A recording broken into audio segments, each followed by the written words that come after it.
Singapore தமிழனோட ஒரு short film பார்த்தேங்க. YouTube சேனலில் ஒன் ஃபேமிலி ப்ரொடக்ஷன் அந்த யூடியூப் சேனலில் தான் இந்த ஷார்ட் ஃபிலிம் பார்த்தேன். வனவாசம் ஒரு 15 நிமிஷம் தான் தமிழ் இருக்குங்க. ரொம்ப சூப்பராக இருக்குது. அந்த ப்ரொடியூஸ் பண்ணவர் மெர்வின், ரிட்டன் பண்ணவர் மெர்வின் தான், டைரக்ட் பண்ணது எட்வின்.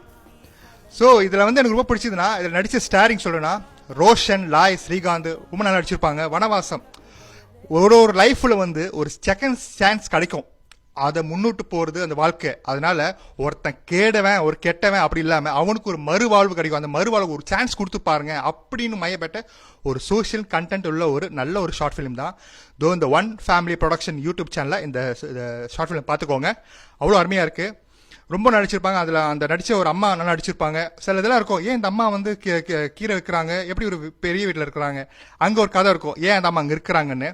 அப்புறம் அந்த ஒருத்தர் மீட் பண்ணுவார், அவர் கால் பண்ணி இவங்க பசங்களுக்கு கால் பண்ணி பேசுகிறதும், அவர் கடைசியில் ஒன்றா கூடி வாழ்கிறதும். ஸோ நிறைய இந்த சோஷியல் டிஸ்டன்ஸ் எல்லாம் இருக்கும், அது மாதிரி இருக்க வேண்டாம், ஒத்துமையாக இருக்கணும், யாராக இருந்தாலும் சரி ஒத்துமையாக இருப்போம் அப்படின்னு ஒரு நல்ல கண்டென்ட்டில் இந்த ஷார்ட் ஃபிலிம் கொடுத்த ப்ரொடியூசர் மெர்வினுக்கும் இதை டைரக்ட் பண்ண ஹெட்வினுக்கும் ஒரு பெரிய hats off.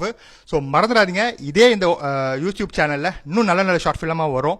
So one family production short ஃபிலிமில் யூடியூப் சேனலில் நீங்கள் சப்ஸ்கிரைப் பண்ணிக்கோங்க.